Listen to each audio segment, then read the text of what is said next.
mazliet runājot, ja kaut kur kādā brīdī kaut kas trūkst, labā ziņa, es nelidošu šodien apkārt mēnesim, sakar nepārtrūks pusminūti, apbruņojieties ar pacietību. Tā astronautiem ļoti svarīga lieta, kas jātrenē, un domājams, ka viss būs kārtībā. Bet kāpēc šos sakarus ir tik sarežģīti nodrošināt, tad pirmais interakcijas jautājums jums, paskatīsimies, vai chatiņš strādā. Pavisam vienkārši, cik kilometri astronautiem ir jāmēro, lai nokļūtu kosmosā? Es pareizās atbildes nepieņemšu. Rakstiet tikai to skaitli, kas jums pirmais ienāk prātā, cik tad liels ceļš, garš ceļš ir jāmēro, lai vispār tiktu kosmosā. Un kamēr jūs to darat, tad mazliet pastāstīšu par sevi. Es esmu Annija Abzalone, šajā centrā strādāju vairāk kā 2 gadus un esmu izglītības programmu vadītāja. Tas nozīmē, ka manā atbildībā ir centra saturs jebkuram pakalpojumam, kas ir gan ekskursijas, nodarbības, mācību materiāli, eksponāti, dažādas aktivitātes, jebkuram vecumam mūsu centrā. Tā prakse jau ir bijusi gana liela un pieredze arī. Līdz ar to ir tā sajūta, ka es varu padalīties ar savām zināšanām. Bet es ļoti lepojos sevi saukt arī par edunautu. Kādam no jums šis vārds varbūt šķiet svešs, bet es ticu, ka jūs visi zinat, kas ir astronauts vai kosmonauts. Tā atšķirība šiem abiem diviem vārdiem ir ne tikai no kuras pasaules daļas astronauts pats ceļas gaisā un dodas kosmosā, bet tā atšķirība ir mērķi, jo vārds astronauts ir cēlies no astro, jeb šo zvaigžņu nautus ceļotājs, un kosmonauts ir kosmosa ceļotājs. Līdz ar to viens dodas uz zvaigznēm, uz konkrētu mērķi, cits ceļojās kosmosā, savukārt edunauts, šeit visi mūsu centrā strādājošie ir edu, jeb šo zināšanu ceļotāji. Mums ir ļoti daudz zināšanas sakrājušās, ar kurām tad mēs, es un manas kolēģis šodien centīsimies padalīties ar jums šeit, webinārā. Jāsaka, ļoti neierasts formāts mums visām. Tāpēc drusciņa rokas trīkst, sirsniņas arī. Ļoti sarežģīti sarunāties nevis ar dzīviem cilvēkiem, bet ar datoru. Bet kā tā ir. Lūk. Es ticu, ka jūs esat arī atbildes sarakstījuši par to, cik tad garš ceļš ir jāmēro. Simona varēs apstiprināt, vai tur ir arī kāds pareizais. Jā, ir arī kāds, kurš ir trāpījis 100-niekā, brīnišķīgi. Jo līdz kosmosam ir tieši 100 kilometri. Jā, mums reizēm šķiet, ka kosmos ir ļoti tālu, bet patiesībā tas ir tikai 100 km attālumā. Un jāsaka, ka 100 km attālumā no Cēsīm ir tādas pilsētas kā Rīga, Jēkabpils, Jūrmala, Gulbene. Lielai daļai no jums es pieļauju, ka mēs Cēsīs atrodamies pat tālāk nekā īsts kosmos. Tā kā varbūt ir vērts sarunāt ar šoferī, ka viņš šaujas tieši Cēsā un aizved jūs īstā kosmosā, lai tas droši vien ir sarežģītāk nekā tikt pie mums.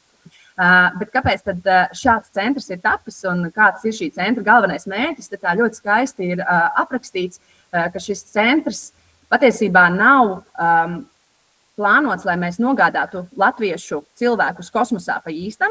Šī centra galvenais mērķis ir parādīt, cik ļoti daudz cilvēku ir nepieciešami šeit uz Zemes, lai šāda kosmosa nozare vispār eksistētu. Un pārstāvētas ir visdažādākās nozares. Par to es arī vairāk pastāstīšu, pieskaroties kosmosa tēmas integrācijai, jūsu mācību priekšmetos un jūsu ikdienā.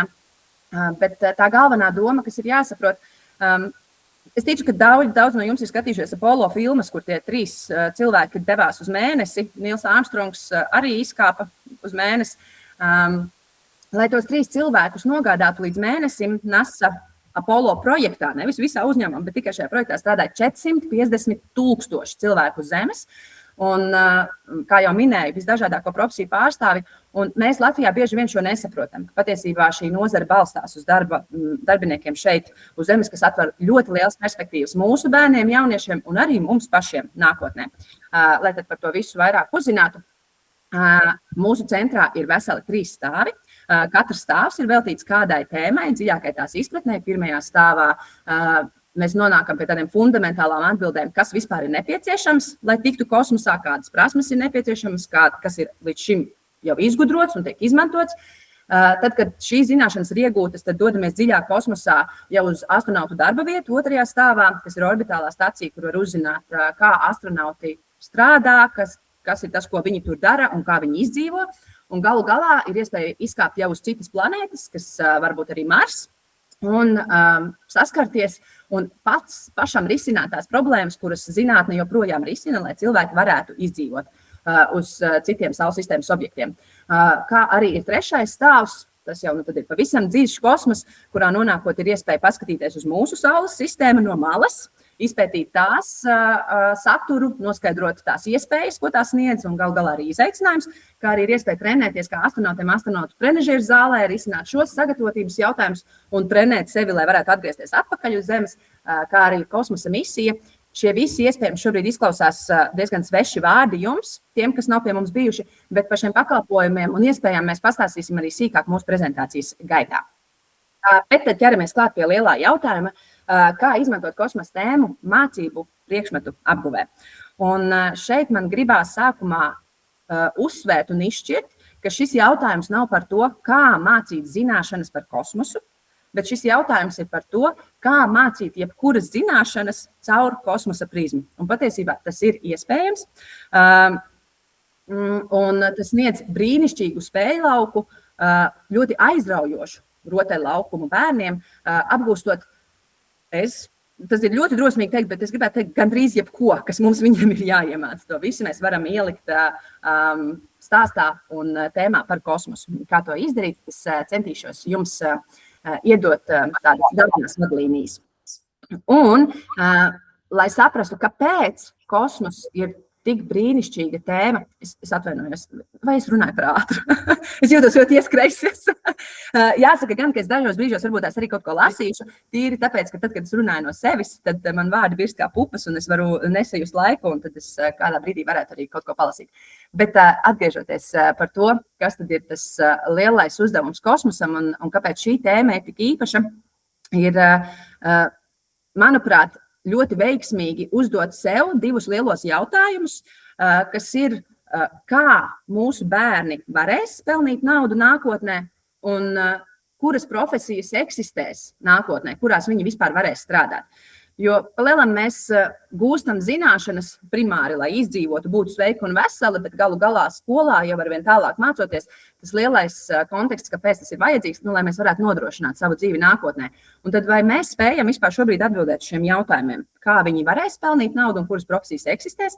Jāsaka, ka mūsdienu mainīgajā pasaulē to izdarīt ir arvien sarežģītāk. Man ir grūti prognozēt profesijas jau pēc 5 gadiem, bet tāpēc ir tapis šis centrs, jo mēs esam absolūti droši apgalvot, ka kosmosa nozarē profesionālus, zinošus, gudrus cilvēkus vajadzēs vienmēr. Arī mākslīgais intelekts tur nebūs nekāds lielais risinātājs, tas būs tikai kā palīgs, jo kosmos joprojām ir pilns ar problēmām, kuras nav atrisinātas un uz kurām joprojām nav atbildes. Respektīvi, tur būs nepieciešams cilvēka prāts, cilvēka smadzenes, kas spēj rast kaut ko absolūti jaunu un unikālu, kā reiz cilvēks, kurš staigāja pa Zemi, iedomājās, ka viņš radīs iekārtu, kas pārvērtīs skaņu par gaismu, un tādā veidā mēs varēsim atvieglot sazināšanos. Kādam tas šķita absurdi, bet, redz, te mēs esam un visi šo izmantojam. Līdz ar to šīs problēmas, kuras piedāvā kosmos, ir ļoti, ļoti aktuāls un būs aktuāls vēl ļoti ilgā laika periodā. Kosmosa nozarē pārstāvēts ir visdažādākās profesijas - inženieri, matemātiķi, biologi, mediķi, dizaineri un tā tālāk, kas varētu turpināt. Tie ir ļoti daudz speciālisti, un tieši tas palīdz skolēnam ieraudzīt to saikni starp mācību priekšmetu un to iespējamo viņa nākotnes lomu. Un šeit parādās arī tā otra priekšrocība, kas ir šīs manas pieminētās problēmas situācijas, jo skolēnam uzdevums vai jautājums, kā aprēķināt 3 stūra malu, var nešķist ļoti aktuāls, kur tad viņš to izmantos. Vienkārši tas varbūt nevienmēr viņam ir vajadzīgs, taču situācija, kurā viņam ir fiziski jānosaka, cik augstu ir uzlidojusi raķete, jo to izmērīt nevar, un tur tieši nāk palīgā Pitagora teorēma, iedod pavisam citu jēgu tām zināšanām, kuras mēs gribam, lai viņi sevi integrē. Es par šo visu mazliet vairāk izplūdīšu arī nākamajos slaidos, bet tā pavisam vienkāršoti runājot, patiesībā tas jau nav tikai par bērniem, tas ir par mums katru, jo mums iegūt zināšanas, tāpēc, ka kāds viņas liek iegūt, ir ļoti sarežģīti, bet tā vēlme, ja balstās uz nepieciešamību, ka šo man vajag zināt, jo tad es izdzīvošu vai tad es varēšu atrisināt, tad es atgriezīšos mājās, iedod pavisam citu nozīmi un šo vēlmi ieguldīties šajā mācību procesā. Un mums centrā mācību uzdevums nav tikai uzdevums. Tas tiešām kļūst par reālu problēmu, kuras risināšanai skolēnam ir nepieciešamas konkrētas zināšanas un instrumenti. Un tad tas ir tas, ko es aicinu darīt arī jums. Darbnīcu rīta dalībnieki lūdzu pulcējamies pirmajā stāvā. Brīnišķīgi centrs ir aktīvs, un arī šodien pie mums ir bērni, kas darbojās patstāvīgi ar edinautiem un apgūst šķiet Marsa rovera būvniecību. Bet, lūk, šīs problēmas situācijas aizved pavisam loģiski pie nākamā posma, pie STEM, jeb šo ne tikai inženieru tehnisko priekšmetu apgūšanas, bet principā tā ir prasme risināt problēmas, domāšana, kas risina problēmas. Un kā brīnišķīgu piemēru, atsaucoties arī vēl uz iepriekšējo informāciju, es gribu minēt nepieciešamību iemācīties mēnesi fāzes. Par to mēs arī pastāstīsim mazliet vairāk. Tas ir jāiemācās un jāapgūst bērnam dabas zinībās 1., 2. klasītē, kur skolā to realizē. Tāds pavisam vienkārši jautājums. Kur šis bērniņš to liks lietā? Kur viņš praktiski izmantos prasmi nosaukt mēnesi fāzes? Kāpēc viņam tas ir vajadzīgs? Iespējams, ka viņš tiešām pats pieteiks frizieri pareizajā datumā, vai iespējams viņš tiešām izvēlēsies stādīt kartupeļus, bet droši vien, ka to liks māma, skolotāja vai audzinātāja. Bet kosmosa tēmā patiesībā tas ir ļoti, ļoti būtisks aspekts, jo tas palīdz noteikt, kāds diennakts stāvoklis ir uz mēnesi, vai tur ir rīts, diena, vakars vai nakts, un palīdz galu galā noteikt arī raķetes startu, kad tad tā raķetei vispār doties uz mēnesi. Un tad šeit es jau iezīmēju to diferenci par to, kā mēs vienu problēmu varam pielāgot dažādiem vecumposmiem, ko jūs arī šeit redzat apakšā. Jo tas stāsts, spēlējoties ar kosmosa problēmām, tēmām, dažādām lietām, kas var tiek risinātas, ir par to, ka tas lielākoties ir diezgan sarežģīts informācijas apjoms, bet ja mēs to reducējam līdz konkrētam līmenim, tad tā raķešu zinātne vairs nav nemaz tik sarežģīta. Tas tiešām var kļūt gana vienkārši un aizraujoši. Un šajos piemēros jūs neredzat pirmsskolu, bet tas nav tāpēc, ka pirmsskolā šo tēmu nevarētu integrēt. Patiesībā pirmsskola ir ļoti pateicīga vieta, kur tieši spēlēties ar kosmosa tematikām, jo pirmsskolēni ir ļoti aktīvi un aizraujoši runājot un domājot par kosmosu. Viņi joprojām sapņo, viņi tic sapņiem un tic šķietami neiespējamām lietām. Iespējams, ka viņi pat ir gudrāki par dažiem pieaugušajiem. Ja pieaugušiem šķiet, ka kosmosā izdzīvot nav iespējams, tad viņu nezināšana dod priekšrocību, ka neiespējams lietas jau ir kļuvušas par iespējamām. Un par to, kā kosmosa izpēta pat par sevi ir balstīta problēmu risināšanā, ir tas stāsts, ka tā joprojām balstās uz tām problēmām, kurām nav gatavas atbildes. Un tas mūsu uzdevums ir paņemt īstu problēmu, kā jau es minēju, samazināt to tehnisko sarežģītību līdz skolēnam saprotamam līmenim, bet ļoti būtiski saglabāt to nepieciešamību un to pašu būtiskāko, ka viņam ir jānoskaidro kaut kas, kas ir nezināms, pašam jāpieņem lēmums, viņam ir jāeksperimentē un galu galā jāpiedzīvo arī šī eksperimenta sekas, un tādā veidā šīs zināšanas integrējās bērnā pavisam organiski. Šī mācību pieeja atšķiras no tehniskas un mehāniskas mācīšanās. Tā nav iekalšana, bet tā ir tiešām praktiska problēma risināšana, jo tā kosmoss vairs nav tikai tēma, kuru bērns apgūst vai par kuru viņš kaut ko dzird.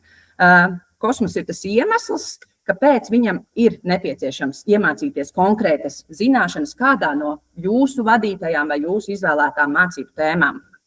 Un kā šo priekšmetu palīdzēt integrēt tieši jūsu unikālajās vidēs un unikālajos priekšmetos, man jāsaka, ka man to palīdz izdarīt manas zināšanas par kosmosu un arī maniem kolēģiem. Mums viņas ir gana daudz, mēs jau varam paši brīvi ar viņām spēlēties, bet tieši tāpat kā kosmoss ir bezgalīgs, tāpat tās arī šis zināšanu apjoms var būt bezgalīgs. Un ir ļoti grūti spēlēties ar kaut ko, kur tev vispār nekādu zināšanu nav. Tāpēc es aicinu jūs nebaidīties izmantot arī mākslīgo intelektu kā rīku, kurš var jums nākt palīgā. Un, lai saprastu, kā to integrēt, šobrīd šo jūs varat nepierakstīt. Šo prezentāciju mēs jums arī aizsūtīsim, tā būs pieejama un arī piezīmēs pieliksim klāt šos te jautājumus, ko uzdot mākslīgajam intelektam, kā ar to strādāt. Tāpēc tagad varat droši vienkārši ļaut savam prātam spēlēties līdzi, bet tas lielais jautājums, ko vajadzētu uzdot viņam, ir pirmkārt diferencēt to tēmu, kurā jūs vēlaties būt, piemēram, fotosintēze vai, es nezinu, jūs varētu ņemt arī kaut ko vienkāršāku, tur dienas ritms astronautu. Un uzdot pavisam vienkāršu jautājumu mākslīgajam intelektam, kā tēmu par dienas ritma veidošanu izmantot kosmosa izpētē. Lūdzu, dod 5 reālus piemērus, kas piemēroti bērniem vecumā, tur, nezinu, 6 gadi vai 4. klase un tā tālāk. Ir ļoti svarīgi norādīt konkrētu tēmu, izvēlēto vai sasniedzamo rezultātu un šo te vecumu. Un arī lūgt iedot vairākus piemērus. Kāpēc? Jo arī mākslīgais intelekts, tas ir tikai rīks, kurš strādā ar to informāciju, kas viņam ir pieejama. Un jo plašāku atbildi viņš jums iedos, jo lielāka iespēja jums pēc tam izvērtēt savstarpēji šos piemērus un arī izanalizēt, kas tad būtu tiešām visatbilstošāks un tiešām realitātē arī strādāt ar bērniem. Jums pieredze tomēr ļauj šo lēmumu izdarīt. Un savukārt, tad, kad jūs jau esat rūpīgi izvērtējuši šo te iedoto materiālu un informāciju, tad jau jūs varat arī lūgt viņam palīdzību izstrādāt, piemēram, izveidot 3 reālas kosmosa izpētes problēmas, kurās skolēnam būtu jāizmanto Pitagora teorēma vai, nezinu, jebkas budžeta plānošana raķetes startā. Un iedodiet piebildi, ka tām jābūt atrisināmām konkrētajā vecuma posmā. Tas ir tāpēc, lai arī šis mākslīgais intelekts tad konkrēti jau palīdzētu reducēt šo tēmu sarežģītību priekš jums un lai jūs to varētu brīvāk izmantot. Tālūk. Par piemēriem runājot, arī šeit būs redzams piemērs, kā mēs Kosmosa izziņas centrā esam spēlējušies ar vienu tēmu, uzbūvēt papīra raķeti un to palaist. Izmantojot, nezinu, saspiestu gaisu pudelē vai mūsu kompresoru vai jebko, bet tātad viens konkrēts praktisks uzdevums uzbūvēt papīra raķeti. Tas var būt viens uzdevums praktiski visos vecuma posmos, tikai katrā vecuma posmā caur šo praktisko darbību bērns apgūst kaut ko citu, kā jūs jau varat redzēt. Piemēram, 1. klasītē var mācīties dažādas ģeometriskās figūras. Attiecībā no tā, cik tālu viņa raķete ir aizlidojusi, līdz kurai planētai var mērīt dažādus attālumus. Vidusskolā trigonometrija, kosinus, sinus teorēma brīnišķīgi palīdz aprēķināt šo raķetes sasniegto augstumu. Fizikā aerodinamika, kā ķermeņa kustas tajā brīdī, kad spēlējās ar reālu objektu, kurš lido gaisā, šīs te atziņas nāk daudz spēcīgāk, un tās ir daudz nozīmīgākas pašiem jauniešiem. Šeit ļoti labi atspoguļojas un arī praksē pierādās tas, ka tāda tehniskā mācīšanās var būt paslēpta šajā stāstā par un ap kosmosu vai to darbību, ko mēs veicam ar bērniem kosmosā. Nezinu, piemērs pirmskolā zinu, kad bieži vien veic laikapstākļu novērojumus, jo projām mēdz būt aktuāli šie te kalendāriņi, kad atzīmē, kādi laikapstākļi ir šodien. Patiesībā šie bērni ir reāli zinātnieki, tikai varbūt viņiem vēl nav tā jēga, kāpēc man vajag šos laikapstākļus monitorēt. Bet šī kosmosa stāsts, kad tu viņus monitorē kā Marsa misijas dalībnieks, un tu patiesībā atrodies šobrīd uz Marsa, un ir ļoti būtiski saprast, kā viņi mainās šajā nedēļā, kas tagad tur notiek, jo tas ir kaut kas jauns, nevis visiem zināms, tad iedod to nozīmi, kāpēc bērnam pašam šīs zināšanas gribās sevi atstāt un sevi uzsūkt, to jēgu un nozīmi šīm te zināšanām. Un, lai palīdzētu šo aktualizēt un bērnam iejusties šajā tēlā, es ļoti gribu uzsvērt to formātu, kā mēs veidojam jebkuru interakciju ar bērniem, jo jāsaka godīgi, ka mēs vislabāk iemācamies to, ko mēs paši esam piedzīvojuši. Tas ir vairāk kā skaidrs. Kamēr mēs paši to neesam piedzīvojuši, tikmēr tas ir kaut kur teorētisko zināšanu izpratnes plauktiņā, bet bērnam tas viss iet caur personīgo pieredzi, un lai šo personīgo pieredzi veidot un palīdzētu tai sasaistīties ar tik nepieredzamu tēmu kā kosmos, kas ir tik tālu un bērnam tur nav iespēja nokļūt, tad ļoti palīdz šī lomu spēle, jo tā ļauj bērnam iztēloties. Mēs izmantojam bērna iztēli un kļūt tiešām par inženieri, astronautu, jebkurā nozarē. Man bija pieredzē stāsts par meitenīti, viņai ir 10 gadi, un viņa teica, ka viņa grib būt veterinārā ārsts, bet ka viņai šeit nav jēga vispār nākt pastaigāties un kaut ko uzzināt, jo kosmosā taču nav dzīvnieku. Ko tad viņa tajā kosmosā ārstēs? Bet viņa var būt veterinārā ārsts kosmosā. Tie dzīvnieci vienkārši izskatīsies drusku citādāk. Viņi būs mikroskopiski maziņi, bet viņas uzdevums joprojām būs rūpēties, lai tie ir sveiki un veseli, lai tie aug lielāki, iespējams pat mainās. Tas, ko es cenšos jums pateikt, ka tās kosmosa profesijas nākotnē var izskatīties patiesībā ļoti, ļoti dažādi. Un tās, kuras mēs jau pazīstam šeit uz Zemes, mēs varam integrēt arī kosmosā. Un tad, lai to palīdzētu, arī mēs šeit centrā pilnīgi visas norises un aktivitātes uzsākam ar tādu lomu spēli un aktualizāciju, liekam bērniem iejusties. Piemēram, jūs esat Marsa misijas komanda, un šobrīd jūs atrodaties Marsa bāzes pazemē. Tieši tā tur izskatīsies. Un jums skābeklis pietiks tikai 18 stundām. Ko mēs tagad darīsim?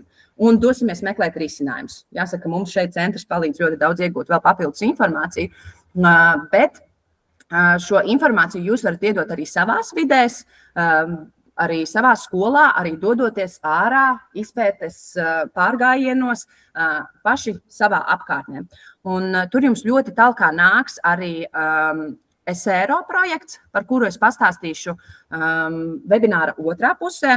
Tās būs aktivitātes, kuras tieši ir plānotas, lai jūs viņas izmantotu un integrētu savās skolās, nevis Cēsīs kosmosa izziņas centrā, šeit ne, bet tās aktivitātes tad jūs ņemsiet un īstenosiet paši pie sevis un tādā veidā mācīsiet bērniem ne tikai kosmosu, bet arī ļoti daudz citas tēmas. Bet jums nevienmēr ir jātiek galā pašiem. Jūs droši drīkstat saukt palīgā, un šeit es gribu izcelt VIA projektu STEM un pilsoniskai līdzdalībai, kas joprojām ir aktīvs un turpinās, jo šī projekta galvenais mērķis ir padarīt STEM pieejamu skolām un mācību iestādēm, arī pirmsskolām visā Latvijā. Un caur šo formātu gana daudz ir arī norises, kuras aicina un ir iespēja īstenot pie jums, jūsu iestādēs, bet tā galvenā doma, ka jūs tomēr izmantojat šo iespēju, ka kaut kur ir profesionāļi, kuri ir gatavi strādāt ar bērniem un to darbiņu, kas jums jāpaveic, izdarīt jūsu vietā. Par šo visu vairāk pastāstīs mana kolēģe Ilze, tūlīt. Tas, ko es gribu jums vēl pirms tam pateikt, ka braucot vai aicinot šos te īstenotājus pie sevis, lūdzu ņemiet vērā, ka šis ir balstīts uz sasniedzamajiem rezultātiem visa gada garumā. Mēs šeit kosmosa centrā ļoti labi zinām, cik grūti ir nokļūt kosmosā, kā jau es minēju, vajag 450 000, lai kādu tur nogādātu. Bieži vien viens skolotājs atved veselus 24 pie mums. Vienkārši fantastiski, nasu pārspēju, bet mūsu vēlme būtu aktualizēt to, ka jūs izmantojat gan mūsu piedāvājumu, gan mūsu visu kolēģu piedāvājumu tajā brīdī, kad tas tiešām ir nepieciešams, kad tas ir aktuāli jums, jūsu mācību gada plānā un tad, kad šīs lietas ir jāapgūst. Bet, par to visu vairāk tad pastāstīs mana kolēģe.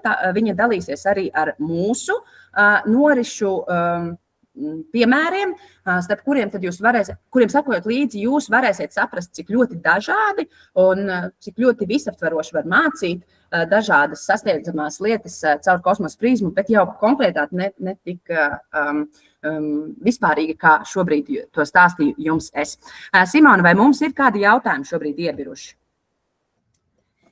Jā, šobrīd čata sadaļā nevienu jautājumu nav, bet ja kādam ir radies jautājums un citī klausījāties Annijas stāstīto un jautājumu nepagavātu uzrakstīt, šis ir tas brīdis, kad jūs arī drīkstat ieslēgt mikrofonu un uzdot jautājumu vai izteikt kādu piebildi, komentāru vai vienkārši dalīties savās sajūtās par to, ko jūs dzirdējāt. Jā, dosim iespēju, roku varat necelt, varat droši slēgt iekšā mikrofonu. Bet, ja jautājumu nav, tad ir pienācis brīdis Un slavas stunda mūsu kolēģei Ilzei Svalbei, izglītības speciālistē, kur tad jums vairāk pastāstīs par to, ko tad mēs kā Kosmosa izziņas centrs jums varam piedāvāt šī mācību gadā. Paldies kolēģiem. Tātad es ikdienā strādāju Kosmosa centrā ar izglītības saturu un nodarbību izstrādi, un man ir tas gods pieskarties gandrīz visām Stempulu projekta aktivitātēm. Un tas, kāds ir mans šodienas mērķis, ir vairāk jums pastāstīt, kāpēc būtu vērtīgi izmantot mūsu aktivitātes un kāpēc tas būtu jums noderīgi. Anī, es nevaru pārslēgt. Tātad, Anī, vai tu esi izņēmusi kādu USB puļķīti ārā? Jo es vairs nevaru pārslēgt. Okay. Tātad mūsu piedāvājums, mans mērķis ir jums palīdzēt saprast, ko tad mēs piedāvājam un kas ir tas, kas ir visvērtīgākais jūsu klasē vai jūsu skolai, kā izglītības iestādē, kas no šī projekta un mūsu piedāvājuma ir tas visatbilstošākais. Šis ir mūsu lielais piedāvājums. Mums ir gan maksas pakalpojumi, kas vienmēr ir daudz interesantāki, ar izklaides elementiem vairāk klāt, bet visas mūsu aktivitātes ir veidotas tā, lai tur būtu skolas sasniedzamie rezultāti. Vai tas ir stempls, vai tā ir ekskursija, vai tā ir nodarbība, maksas, vai tā ir kosmosa misija, tur visur apakšā ir sasniedzamais rezultāts no Latvijas izglītības sistēmas iekšā programmām. Tātad, un vēl, kas mums ir ļoti svarīgi, lai jūs arī zinat, ka mums ir šīs papildus iespējas, kad nākot vasarai tuvāk piedāvājam nometnēm, mums ir zinātnes šovs un izbraukuma aktivitātes, tāpat arī telpu noma un pedagogu profesionālā pilnveida, kas ir tas, ko mēs arī varētu piedāvāt. Tātad vairāk pastāstīšu par stemplu piedāvājumu. Mūsu gadījumā ir ļoti, ļoti svarīgi, lai jūs atšķirat divas būtiskas lietas, kas varbūt mulsina tad, kad jūs gribat pieteikties uz kādu no mūsu norisēm.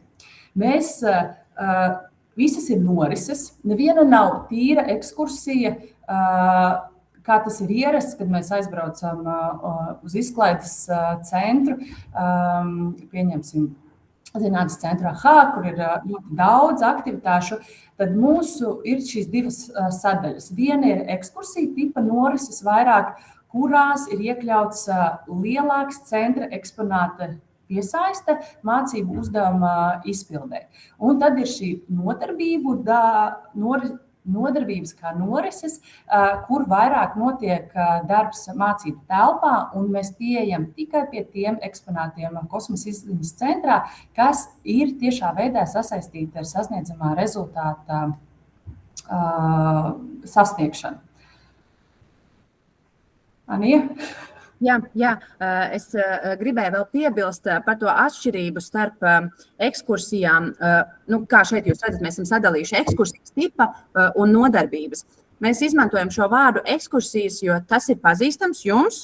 Jūs saprotat, kas ir ekskursija. Mūsu gadījumā tas būs mācību stunda mūsu centra ekspozīcijā. Tas nozīmē, ka šeit jūs dodaties un apgūstat vielu, dodoties cauri centram, visam centram un darbojoties aktīvi ekspozīcijā. Savukārt šajās nodarbībās jūs tiešām, kā jau Ilze minēja, centrā pieiet varbūt pie viena vai divām atsevišķām lietiņām, un visa mācību procesa, visbiežāk tā ļoti, ļoti aktīva praktiskā darbība notiek nodarbību telpā. Gribēju vienkārši izcelt šo, ka ekskursija tāpatās tā īsti nav, jo jūs piedzīvot centru, bet ļoti konkrēti savu sasniedzamo rezultātu, bet jums jau tas taps skaidrs arī redzot mūsu piedāvājumu sīkāk. Jā, Ilze. Jā, tātad nākamais. Diemžēl es nevaru pati pārslēgt, man būs izaicinājums nekontrolēti vadīt šo tālāk slaidus. Tātad tas, kas ir viens no ekskursija ar uzdevumu, šīs būs šī norise, tātad mums ir pamatā šīs norises ir 1. un 6. klašu posmam. Un tas, kas ir būtiski atcerēties vai saprast, ka šīs glābšanas misijas ir ar vienu nosaukumu no 1. līdz 3. klasē, bet katra klasē ir savs stāsts, katrai klasē ir sava problēma, katrai klasē ir savs sasniedzamais rezultāts. 1. klasē ir saule, zeme un mēnesis, un tur galvenais lielais sasniedzamais rezultāts ir viena diagramma. 2. klasē ir inerce, masa, ātrums, kur jaunieši spēlējās mērķtiecīgi darbojās ar inerces auto un saprot, kā tad inerce, masa un ātrums, kā tad tas kopā darbojās. Un 3. klasē ir par gaisa sastāvu. Visi apmeklē centru un tajā pašā laikā sasniedz caur 3 līdz 4 aktivitātēm sasniedz šo sasniedzamo rezultātu.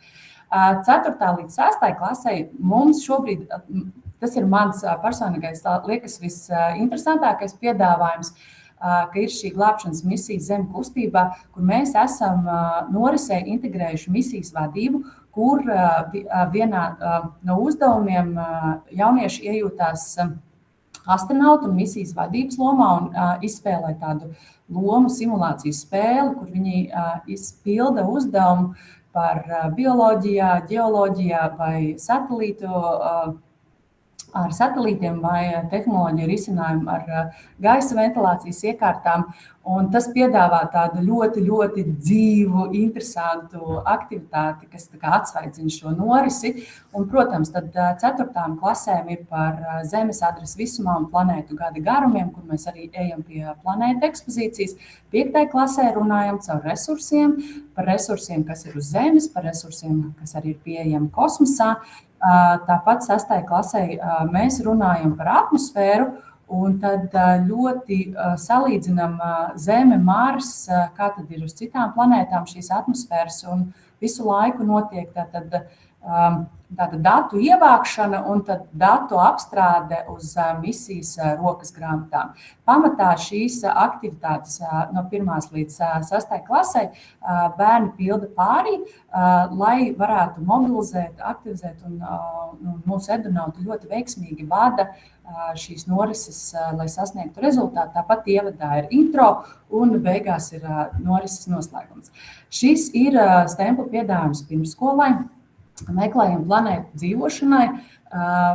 Tas, kas ir, noris ir 80 minūtes, kas priekš pirmsskolas 3. posma varētu būt ilgi, bet tā kā viņi ir atbraukši uz centru, tad mēs piedāvājam ļoti sabalansētu norisi, gan ir maza atpūta, gan izglītojošs darbs un jaunieši bērni meklē pazudušās lietas un saprot, kura tad no planētām ir vislabākā un piemērota dzīvošanai. Un mēs jau nonākam pie nākamās klases. Tas, ko vajadzētu atcerēties, un mēs gribam uzsvērt, ka katra norise ir domāta tieši konkrētai klasē, kas nozīmē, ja 1. klase ir atbraukusi uz šo norisi, Saules sistēma mēnesi fāze, viņi noteikti var doties arī nākamajā gadā atbraukt pie mums uz norisi 2. klasē, neskatoties, ka tēma ir viena un tā pati mēnesi fāzes. Katrai klasē ir sakārtota tā dinamika, lai būtu pietiekami interesanti. Tas, ko jūs video varat redzēt, mēs izmantojam 3D modeļus un caur šo palīdzību mēģinām saprast, kādas tad ir mēnesi fāzes, kā viņas veidojās un kur tad viņas ikdienā ir noderīgas. Šo tēmu mēs attīstam arī 2. klasē, bet šeit jau mēs pieliekam matemātikas uzdevumus klāt, lai noskaidrotu, kāds tad ir labākais mēnesis stāvoklis, lai no Zemes aizlidot uz mēnesi. Un matemātiskiem aprēķiniem tad mēs izspēlējamies un saprotam, kurš būtu īstais laiks. Un kā redzat, tad iepriekšējā mēs vairāk fokusējam uz dabas zinībām, tad šeit mēs norisi sasaistam ar matemātiku. 3. klasē mums arī ir matemātika un izklājums, un šeit mēs veidojam mēnesi transporta līdzekļu X3000 un saprotam, kā tad izskatās plaknes un telpiskas figūras, kāds tad izklājums. Un jaunieši tātad veido un testē mēnesi transporta līdzekļu virsbūvi. Tā lielākā problēma ir, kad ir uz mēnesi roveris, tad mums viņu vajag pasargāt visas iekārtas, un tad izveidojot no papīra virsbūvi, mēs pievienojam arī papildus ritenīšus, un pēc tam pārbaudam, kā tad šis izaicinājums, šis prototīps atbilst, un ko tad mums vajadzētu uzlabot, lai tas būtu veiksmīgs risinājums. 4. klasē šī ir viena no manām mīļākajām nodarbībām. Šī ir Saules sistēma, planētas un animācija, jo tas ir divi priekšmeti kopā, dabaszinības un datorika. Datorika ir no 5. klases un dabaszinības no 4. klases. Un iepazīst Saules sistēmu pārī rada digitālu animāciju par vienu no planētām. Uz datora tad mums ir daudz uzdevumu par Saules sistēmas planētām, mēs par viņām runājam, tad mēs ejam ievākt datus, un tad katrs taisa, pāris uztaisa vienu animāciju, un mēs izmantojam Canva, kur tad mēs arī ātri, operatīvi pamācam, kā šo animāciju izveidot, jo mums tur apakšā ir liela problēma, ka kosmosa kuģis ir pazudis. 5. klasē mēs jau izmantojam mikrobitus un palīdzam caur tiem jauniešiem pētīt karstuma termoizolācijas izaicinājumu, kur tātad ir uz Marsa atrasts paraugs, un tas ir droši jānogādā atpakaļ uz Zemes, un, kā zinām, bīstamākais posms ir atmosfēras šķērsošana, atgriežoties uz Zemes, ir ļoti karsts. Un tad mums ir jāatrod risinājums, kā tad mēs varam pasargāt šo paraugu, un mums ir dažādi materiāli, un ar mikrobitu palīdzību mēs saprotam, kurš materiāls tad visvairāk aizsargā no karstuma. Vēl es arī gribu, tad, kad jūs izvēlaties norises mūsu mājaslapā, pievērsiet uzmanību, cik norise ir gara un cik izglītojumie ir pieejami. Iepriekšējā un šī norise mums ir laboratorijā, kur mums ir tikai 24 izglītojumi, bet pamatā mūsu norises ir līdz 30 izglītojumiem, izņemot arī pirmsskolas.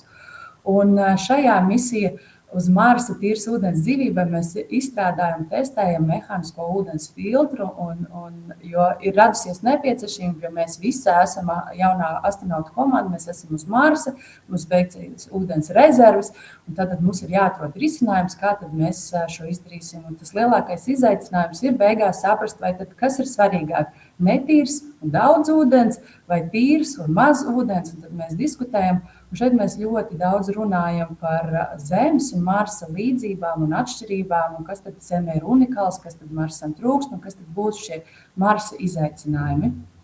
7. klase, tie jau ir jaunumi.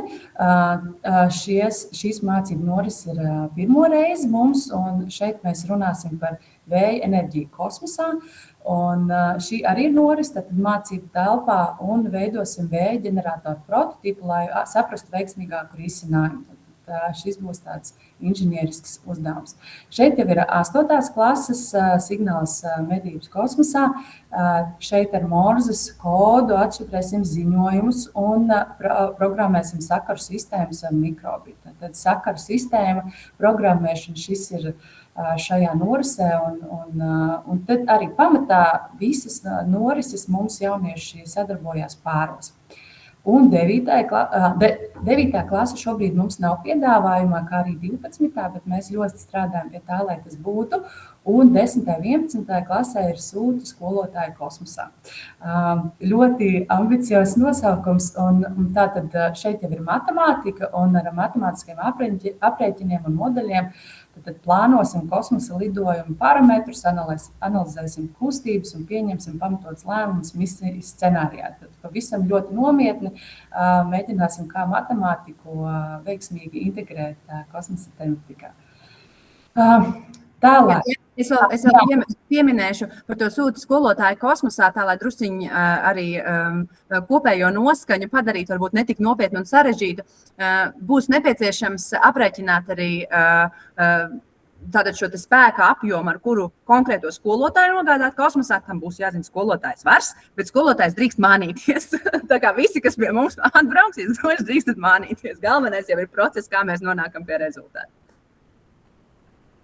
Un mūsu nākamais, tātad Liels izaicinājums ir orientēties stemplu piedāvājuma katalogā un lai jūs skaidri zinātu, ko tad mēs piedāvājam, vislabāko un visjaunāko informāciju, aktuālāko vienmēr atradīsiet kosmoscentrs.lv zem sadaļām skolām, stemplu projektu norises.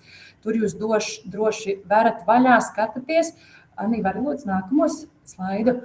Tur jūs atvērsiet, mums ir sadalīts pa katrām norisēm un Anī nākamo slaidu. Un zem katras norises, tātad norises apraksts, skolēnu skaits un cenas, sasniedzamie rezultāti, pieteikšanās norisē un dažām norisēm, nodarbībām jau ir klāti video, kurus jūs varat noskatīties un saprast, kas tad norisē ir. Tām norisēm, kurām video vēl nav, tātad animācija gada sākuma mēs tās atjaunosim un pievienosim, lai jums ir lielāka izpratne un drošības, ko tad jūs vedat un ko tad bērni šeit dara. Un nākamais, tas mūsu citi piedāvājumi, tiem ļoti ātri iziešu cauri, ir nodarbības ekskursijas. Un, lai jūs redzētu šos piedāvājumus, tad ir nodarbība raķeta ceļā uz kosmosu, tas ir pirmsskolai, tas ir cits piedāvājums. Mēs parasti iesakām sākt ar šo, lai saprotam centrā, kas tad ir raķets, kā tad raķetēm var nokļūt kosmosā, un tur ir izcenojumi. Mums ļoti patīk Apollo un Artemis misija, kas arī ir nodarbība, to labprāt izmanto. Mēs piedāvājam latviešu un angļu valodā, un to labprāt izmanto tiem, kam ir Erasmus projekti un atvest grupas un ļoti jau lielā veidā pieaugušā stāstījumā atkal runājam par mēnesi fāzēm un saprotam, kā tas ietekmē ceļojumu uz Marsu. Ir arī mūsu klasiskās, kā mēs saucam, ļoti kvalitatīvās foršās latviešu un angļu valodā kosmosa izpētes un karjeras ekskursijas, kas ir 2 stundas, atver visu kosmosa izziņas centru un ir ne tikai iegūst zināšanas, bet ir laiks arī piedzīvot, paspēlēties un izdarīt lietas. Un tad 4. pakalpojums, kas ir integrēts kosmosa 4. līdz 6. klases glābšanas misijās, bet šis ir arī atsevišķs pakalpojums par mākslu, kur jūs varat tad atbraukt un iesties astronauta un kosmosa misijas vadītāja lomā. Un tas ir no 4. līdz 9. klasē. Tad ātri pārskriesim pāri, kā tad tas izskatās. Tātad šī ir maksas noris, tātad Apollo un Artemis, visi foršāni. Un tas, par ko es gribu vairāk par tātad klasiskās ekskursijas un kosmosa misija auseklis. Tātad šeit ir ļoti svarīgi, kad ir nepieciešama prasme lasīt un tekstu izpratība, tekstu tieši latviešu valodā. Un ļoti, ļoti svarīgi, ka jaunieši un arī pieaugušie var pieteikties uz šo misiju, kad ir jāspēj saprast misijas vadītājiem, izlasot tekstu, kurš teksts tad man ir jāpasaka astronautam, lai viņš spētu izpildīt uzdevumu. Un šī ir tāds ļoti sadarbības prasmju veicinoša aktivitāte un ļoti interesanta un ļoti, ļoti unikāla. Es vēl piebildīšu, ka mūsu pieredze rāda, ka šī aktivitāte, un kāpēc arī tā ir integrēta, daļa no tās posmas ir integrēts arī ļoti daudz STEM piedāvājumu norisēs. Šī aktivitāte ļoti spēcīgi bērniem aktualizē nepieciešamību lasīt. Laikam ikdienā viņi vairs ar šo tik aktīvi nesaskaras, vai arī nejūtas tā, ka viņu dzīvība karājas lasīt prasmes galā, bet šeit tiešām bērni saprot, kāpēc viņi trenējas, kāpēc viņi skolā mācās un lasa, jo viens ir saprast burtiņus un salikt kopā un izlasīt, un otrs ir jau saprast to tekstu, spēt viņu galvā analizēt un iedot konkrēto informāciju, kas tad ir jānodod tālāk. Brīnišķīga aktivitāte visos vecumos, bet sākot, kā jau minēja Ilze, no brīža, kad bērns spēja ne tikai izlasīt, bet arī saprast izlasīto. Paldies! Un tas patiesībā, un lielisks vēl, Anīs, kur tu esi? Es doties pie nākamā slaida, kas mums ir vēl ļoti svarīga, lai jūs zinat. Mēs piedāvājam arī gan klātienes, gan izbraukumu šovus, kas varētu būt jūsu papildinājums jūsu apmeklējumam šeit vai kādās jūsu aktivitātē. Un tad ar zinātnes elementiem un šova elementiem mēs mūsu labākie edenauti demonstrēt apzināti likumsakarības un tādus pārsteidzošus eksperimentus. Un šis ir arī ļoti labs veids, kā reizēm pielikt tādu ķirsīti apmeklējumu šeit pie mums. Gan vasarā, kad ir nometnes, gan arī, kad jums ir skola apmeklējums. Bet mēs esam arī gatavi doties pie jums uz skolām septembrī, jebkuros pasākumos, kur jūs redzat iespēju, ka zinātnes šovs ir tieši tas, kas jums ir vajadzīgs.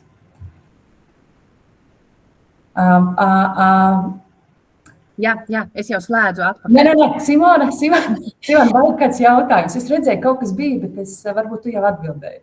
Jā, šobrīd visi jautājumi, kas ir iekrituši čata sadaļā, ir atbildēti rakstveidā.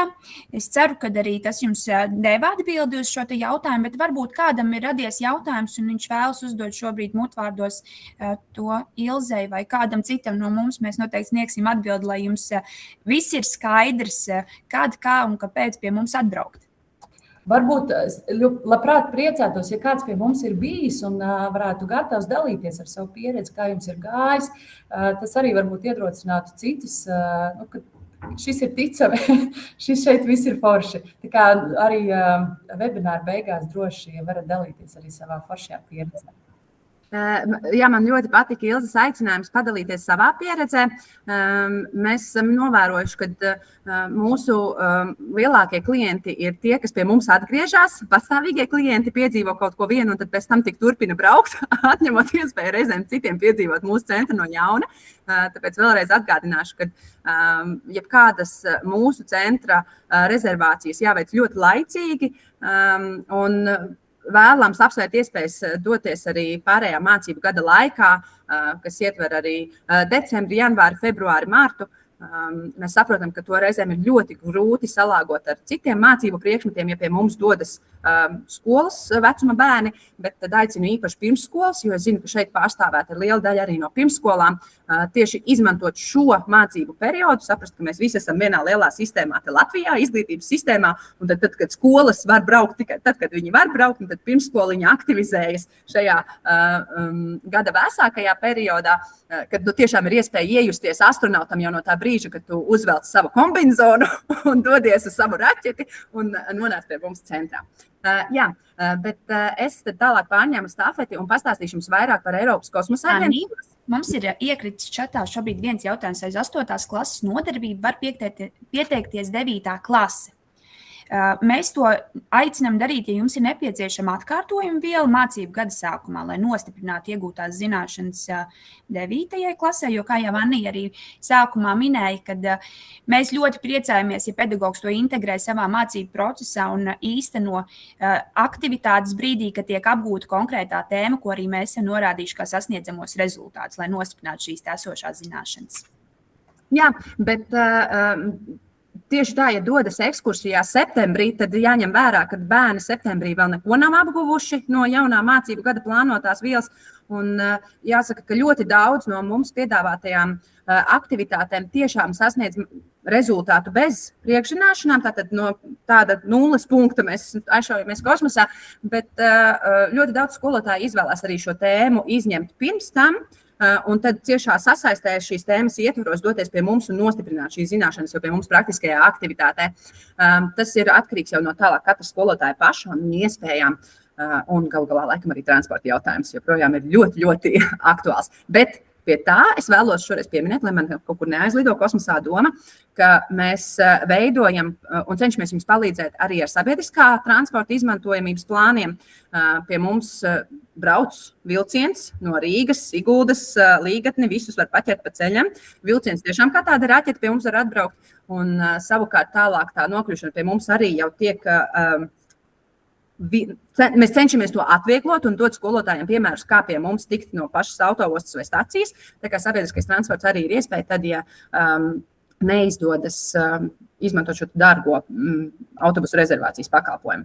Jā, un paldies arī par komentāru Vēsmai, jo Vēsma tieši čatā ir ierakstījuši, ka viņi no Rīgas rudenī bija devušies kosmosa izziņas centru tieši ar vilcienu. Un izmantojuši šo iespēju, viens no klases skolēnus var bijuši tik priecīgi, ka viņus nav varēts izraut no centra.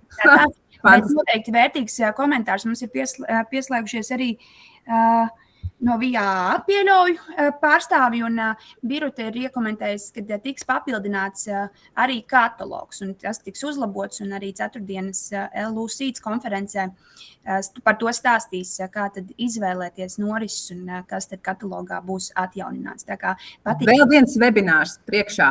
Tātad iegramatojam, šobrīd svarīga reklāmas pauze, bet tiešām nozīmīga, jo ja kāds atbalsts skolotājiem pakalpojumu izvēlē ir ļoti būtisks, tātad ceturtdien, jā, pareizi? Es neredzu šobrīd čatiņu, man ir noslēgts ceturtdien. Ceturtdien, un es palabošu, nevis webinārs, bet konference. Tātad klāt. Jā, LUC konference. Jā. Es vēl mazliet par stemplu. Mūsu pieredzē ir, ka šis norises izvēlās, kā jau Anī minēja, vai mācību tēmas sākumā, vai mācību tēmas vidū, vai noslēgumā, bet tas ļoti, ja jūs to zinat, kad jūs piesakat klasi, mēs priecāsimies, ja pieteikumā jūs piebildīsiet, vai tas ir sākumā, vai vidū, vai tēmas noslēgumā. Mums visu noris ir sakārtota perfekti, gan bez priekšzināšanām, gan zināšanām. Mēs labprāt, mums patīk izaicinājumi, mums patīk, kad reizēm brauc tēmas noslēgumos, kad jaunieši jau ir zinoši, lai mēs varam sagatavot kādu īpašu papildus uzdevumu, kas mums jau ir krājumā, lai jauniešiem varētu ritīgi nostiprināt zināšanas. Tā kā, ja jūs izvēlaties un e-pastā piesakat, tad padodiet ziņu, vai tas ir tēmas sākumā vai noslēgumā, lai mēs saprotam, un mums ir vieglāk uzreiz operatīvi sagatavoties un būt darbībā. Jā, bet paldies kolēģiem. Laiks tek uz priekšu. Ķeramies klāt pie Eiropas kosmosa aģentūras projektiem. Anī, vārds tev. Jā, tātad Eiropas kosmosa aģentūras projekts ESERO, man atkal nekas te nestrādā, izdosies. Tas ir absolūts jaunums. Jāsaka, ka jūs esat ļoti privileģētā lomā, jo jūs par šo projektu un tā realizācijas plāniem dzirdat pirmie. Oficiālā projekta atklāšana vēl nav notikusi, un tā ir plānota tikai 25. septembrī. Sakrīt ar zinātnieku nakti, tātad septembra otra puse, kad visa Latvija uzzinās par šī projekta uzsākšanu un realizāciju pie mums Latvijā. Kas tad tas vispār ir? ESERO ir Eiropas kosmosa aģentūras, jebšu ESA. Mēs netulkosim abreviatūru, tā būs ESA, lai jums vieglāk atrast informāciju. Izglītības programma. Tātad šo Eiropas kosmosa aģentūra realizē visās savas, ne visās, bet pēc iespējas lielākā skaitā savās dalībvalstīs. Jā. Un tās mērķis ir izmantot kosmosu, lai bērniem un jauniešiem būtu vieglāk un interesantāk apgūt šos STEM priekšmetus. Tātad ļoti sakritīgs gan ar mūsu mērķi, centra mērķi, gan ar VIA mērķi, tikai jau konkrētā ievirzē par kosmosu un sniedzot tās iespējas bērniem saskatīt savu lomu kosmosa nozarē nākotnē. Jo, kā jau es iepriekš minēju, šīs nozares speciālisti visdažādākajās sfērās būs nepieciešami, tas ir vairāk kā skaidrs, jau ir nepieciešami. Patiesībā Latvija ir ļoti spēcīga dalībvalsts Eiropas kosmosa aģentūrā tieši ar saviem uzņēmumiem, ar to, kādas prasmes ir mūsu cilvēkiem. Mēs esam ārkārtīgi gudri, mums ir vesela liste ar uzņēmumiem, kas jau aktīvi ražo priekš kosmosa nozares un aģentūrām un nogādā pat savus ražojumus jau kosmosā. Es par to neizplūdīšu, brauciet pie mums to uzzināt. Reklāma tā bija. Bet ESERO mērķis ir nevis atvest jūs pie mums, bet ļaut un palīdzēt izmantot šo te kosmosa tēmu jums pat, ja jūs atrodaties Sedespurvā. Tā vienkāršot runājot, jūs vienalga, kurā vietā būsiet, varēsiet izmantot šos te materiālus, tie būs brīvi pieejami. Un tad visa šī te gada laikā mēs citīgi strādāsim, lai šie materiāli tiktu pēc iespējas lielākā skaitā tulkoti latviešu valodā, lai jums pašiem vairs ar to nebūtu jādarbojas un šie materiāli jātulko, bet jau tas būtu latviski pieejams. Dažādos gada periodos tie būs atsevišķi materiāli, bet par to visu tad es pastāstīšu sīkāk turpmākajos slaidos. Kā jau es minēju, Latvijas birojs un projekts Latvijā tiks atklāts 25. septembrī. Lielie atklāšanas svētki kopā ar Eiropas kosmosa aģentūras pārstāvjiem notiks Latvijas universitātē. Tas gan nebūs plašai publikai pieejams pasākums, bet par visu saistībā par un ap Jūs visu jaunāko informāciju varēsiet iegūt arī Kosmosa izziņas centra sociālajos tīklos un platformās. Mēs par to visu ziņosim, kā arī tuvākajā laikā tiks atvērta SRO mājaslapa, kurā tad tiks ielikta visa tā informācija, kas jums ir nepieciešama. Pilnīgi visi solīši, lai jūs īstenotu veiksmīgu mācību par kosmosu un kosmosa tēmu integrāciju savās skolās. Un šobrīd jūs varat sameklēt mūsu Kosmosa izziņas centru, jo, kā jau es minēju, tad mēs būsim tie, kas ļoti skaļi par to runās un aicinās, jo mūsu mērķis ir ne tikai šeit pie mums aicināt bērnus iejusties astronautos, bet kosmosā neviens nelido bez priekšzināšanām, un tā sagatavošanās ir jāizdara arī mājās, jārūpējās par to zināšanu apjomu. Un tad visu informāciju un jaunums mēs liksim arī mūsu sociālajos kontos. Bet tagad vairāk par SRO izglītības projektiem, jeb šo izaicinājumiem, kas attiecās tieši uz jums. SRO lielais uzdevums ir strādāt ne tikai ar skolēniem, bet arī ar skolotājiem. Tā ietveros būs arī pedagoģu apmācības, kas būs balstītas uz šobrīd uzsākto pētījumu. Pētījuma rezultāti gaidāmi jau oktobrī par to, cik tad veiksmīgi šobrīd integrējas STEM un kosmosa temati Latvijas skolotāju ikdienā. Un tad balstoties uz šo pētījumu tiks izveidots arī pedagoģu apmācības, kurām jūs varēsiet pieteikties. Tas viss ir sadarbībā ar Latvijas Universitāti, kas ir projekta realizētājs un turētājs šeit Latvijā, kā arī Ventspils augstskolu. Strādā ļoti daudz zinoši, pieredzējuši pētnieki pie šī un palīdzēs šos materiālus izstrādāt, lai tie būtu tiešām kvalitatīvi un aktuāli šī brīža situācijai. Bet tas, kas attiecās uz jums kā skolēnu vadītājiem, ir šādi te kopumā 5, es gribētu teikt, mācību izaicinājumi, 5 pirksti, 5 izaicinājumi, kas iedalās tādās 3 lielās tēmās. Ir Mission X, un šos nosaukums mēs arī ar nolūku netulkojam, lai jums būtu vieglāk atrast konkrētās mājaslapas šiem izaicinājumiem un projektiem, jo ļoti daudz no tiem ir realizējami jau konkrēti caur Eiropas kosmosa aģentūru. Bet tātad Mission X, jeb trenējies kā astronauts, vairāk aptver sevī veselību un kustību.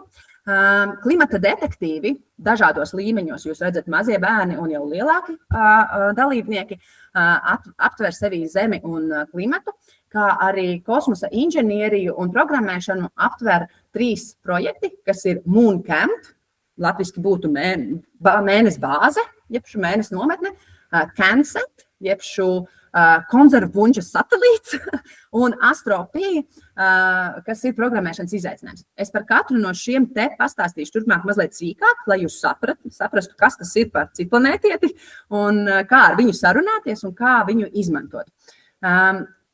Šodien šeit šajā sadaļā, es redzu, mums laiks arī ir tik, cik ir, lai dotu iespēju vēl arī mazliet sarunāties ar pašiem klausītājiem. Es iešu pāri diezgan strauji šiem te projektiem. Informācija būs daudz. Jāņem vērā, ka tie visi ir veidoti ļoti savā ziņā līdzīgi, bet tas rada to izaicinājumu uztvert, kurš tad ir par ko. Bet par šiem visiem projektiem mēs stāstīsim daudz vairāk un dziļāk mūsu klātienes seminārā, kas būs atvērtās durvju dienas skolotājiem rudens brīvlaikā. Tā būs pirmdiena. 19. oktobris, kad mēs aicināsim gan ierobežotu skaitu dalībnieku, tas jāņem vērā, mēs varam uzņemt tik, cik varam, ierasties pie mums centrā, iet jau apmācību sesijā un dienas periodā satikties arī ar šo te projektu mentoriem, kas tad iedos jau konkrētu ievirzi, kā šos projektus realizēt kopā ar saviem skolēniem, pulciņa dalībniekiem un tā tālāk. Bet par to visu sīkāk jau runājot par konkrētiem projektiem. Tātad pirmais Mission X, jeb trenējies kā astronauts. Šī projekta un izaicinājuma mērķis ir mācīties par kosmosu, vienlaikus trenējot fizisko sagatavotību, sadarbību, savstarpējo komandas sadarbību un zinātnisko domāšanu. Un šajā projektā skolēni pilda dažādus fiziskus, galvenokārt, bet arī izglītojošus uzdevumus, kas saistīti ar astronautu ikdienu un sagatavošanos kosmosa misijām. Piemēram, kustību uzdevumi tiek saistīti ar to, kā astronautiem nepieciešams trenēt savu ķermeni mikrogravitācijai vai arī, lai varētu atgriezties uz Zemes. Šī brīdī sausās visi sporta skolotāji, jo viņi būtu visatbilstošākie, bet, protams, arī citu mācību priekšmetu skolotāji.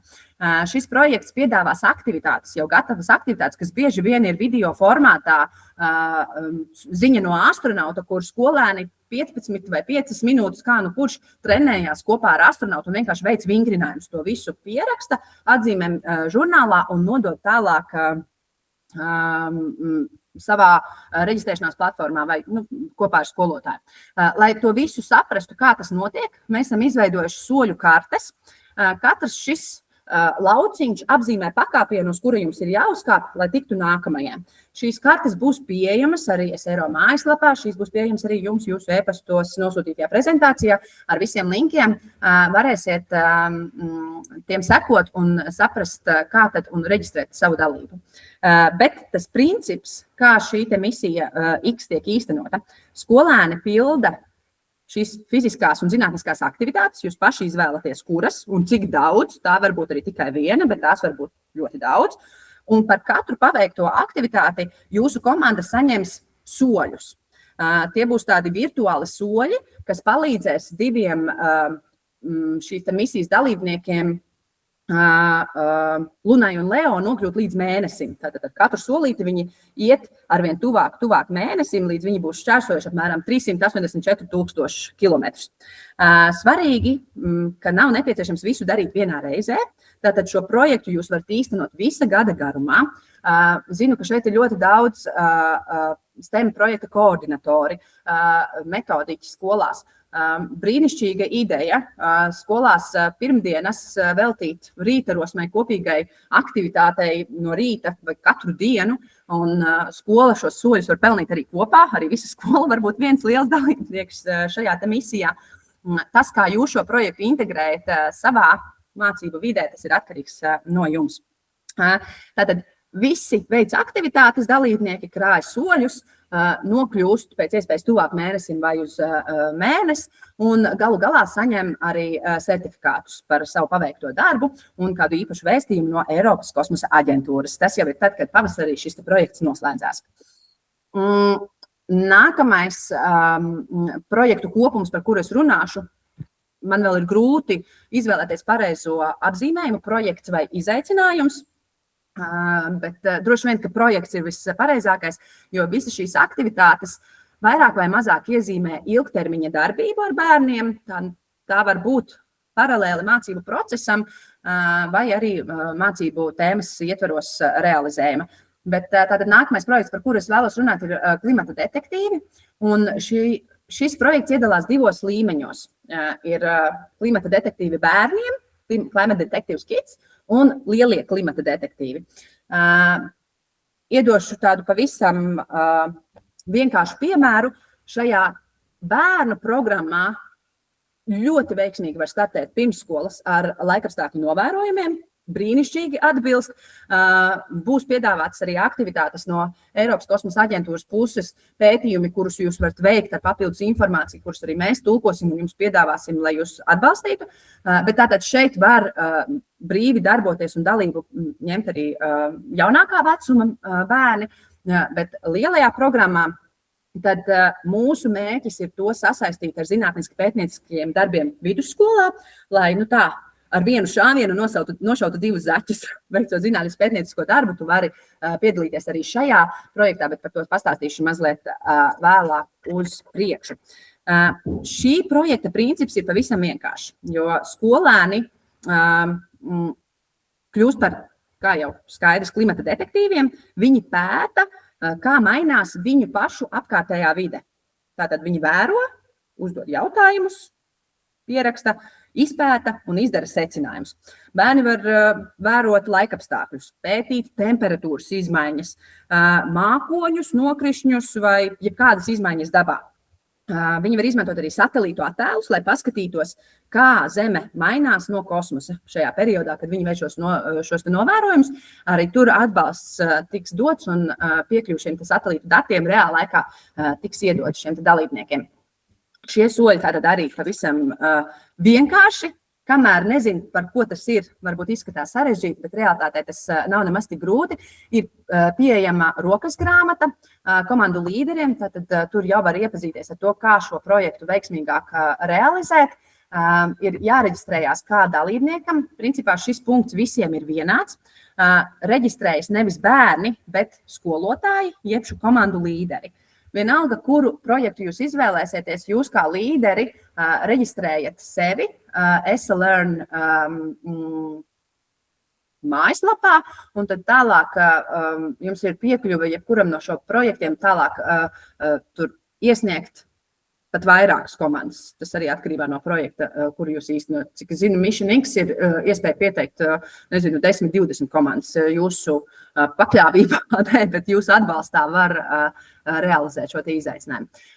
Klimata detektīvos ir jāpaveic viena vai divas aktivitātes, tātad kaut kāds laika vērojums, bet šīs aktivitātes arī ir aprakstītas un pieejamas, pat kā to darīt, un galu galā saņem par šīm te veiktiem aktivitātēm nozīmītas un certifikātus. Ja ir paveikta viena aktivitāte, tad ir sudraba nozīmīta, un ja ir divas, tad tā ir zelta nozīmīta un certifikāts par, ka jūs kļūst par īstiem klimata detektīviem. Šo visu nodrošina Eiropas kosmosa aģentūra, un tātad tā ir Eiropas kosmosa aģentūras atzinība jums un jūsu bērniem. Lielie klimata detektīvi, kā jau minēju, mūsu vēlme ir tos veidot sasaistē ar zinātniski pētnieciskiem darbiem.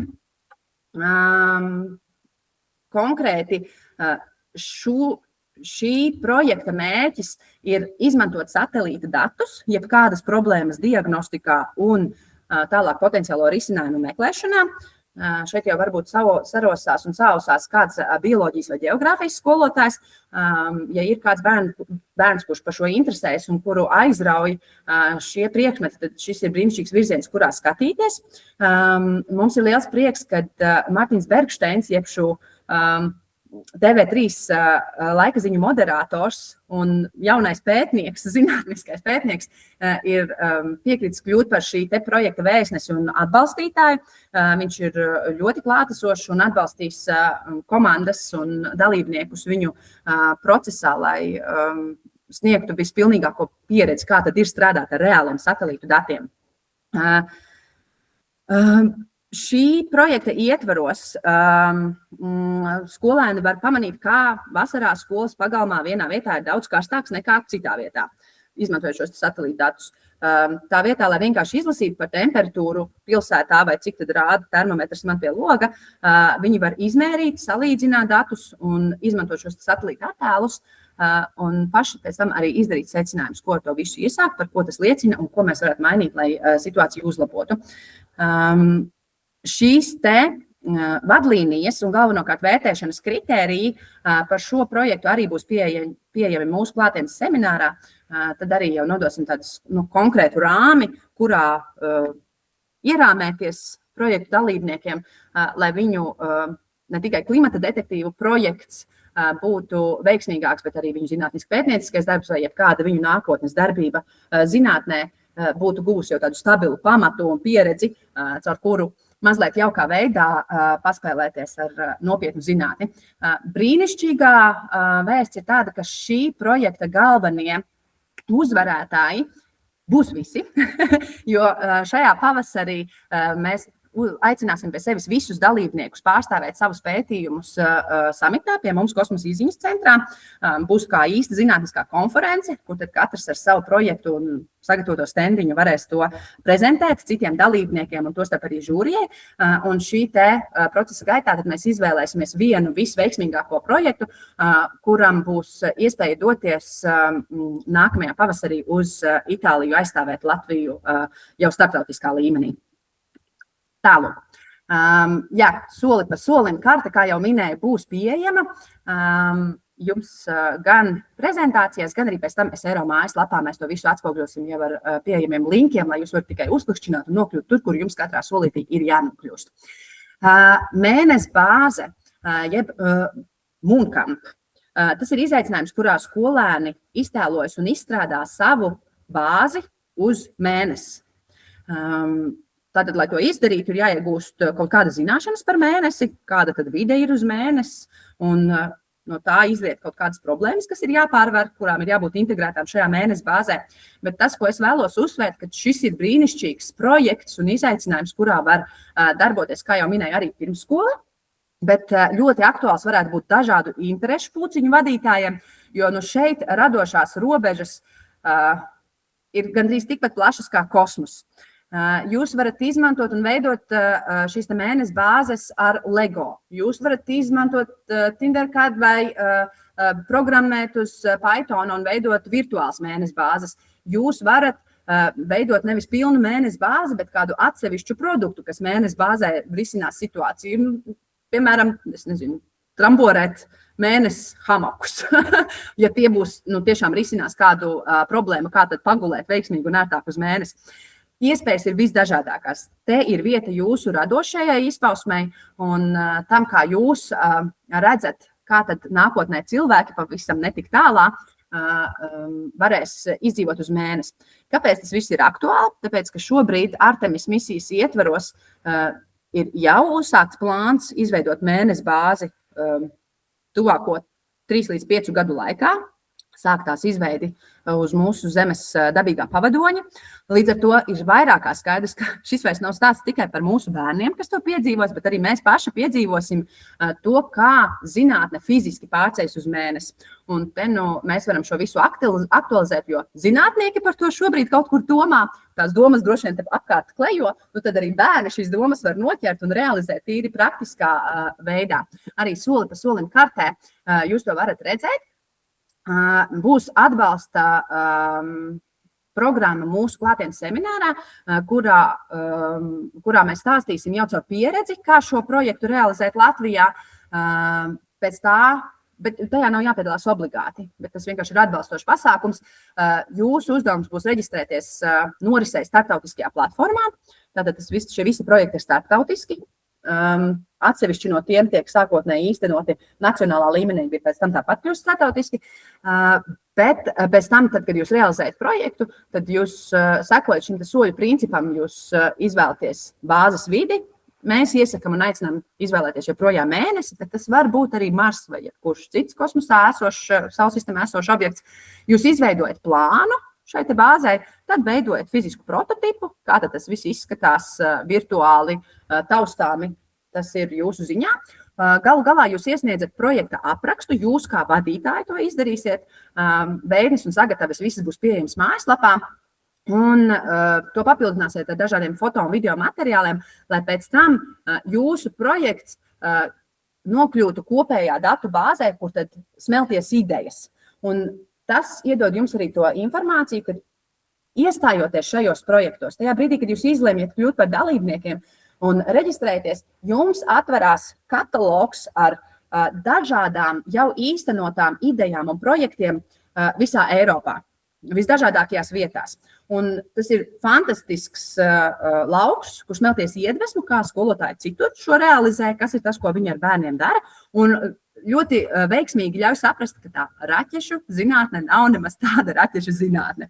Patiesībā tas var būt pavisam vienkārši īstenojams un realizējams projekts. Un galu galā, tad, kad šis projekts noslēgsies, visi dalībnieki, protams, saņem certifikātus no Eiropas kosmosa aģentūras, kā arī projekta gaitā būs iespēja iesūtīt jautājumus astronautam, kas ir tas, ko gribās pajautāt viņam. Un projekta noslēgumā tiek organizēta tāda starptautisks webinārs, tas nebūtu webinārs, bet saslēgšanās tiešsaistē ar īstu astronautu, Eiropas kosmosa aģentūras astronautu, kurš tad tos uzdautos jautājumus nolasa un arī uz tiem atbild. Tāds liels pasākums, un šo mēs plānojam arī realizēt šeit pat mūsu centrā. Pagājušajā gadā jau mēs to darījām, kad aicinām arī dalībniekus pie mums atbraukt un šo visu piedzīvot kopā tādā svinīgākā noskaņā. Jā, tas būs par mēnesi bāzi. Nākamais, šķiet, ka priekšpēdējais, no visiem, ir CANSAT projekts. Šis ir vissarežģītākais no visiem projektiem. piemērots vidusskolas vecuma posmam, jo šajā projektā jaunieši ne tikai veic pētījumu un izveido pētījumu struktūru, bet viņi arī veido pašu savu mērinstrumentu, ar ko to pētījumu realizēt. Respektīvi, viņi būvē savu satelītu Bunģas izmērā.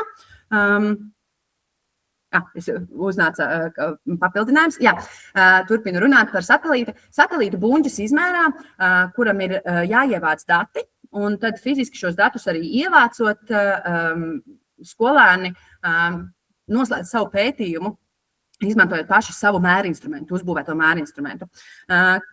Kā tas viss notiek? Šeit tā soļu kārta ir mazliet garāka. Kā jūs redzat, vienā lapā neietilpa, bija jāpavelk tas viss garāks.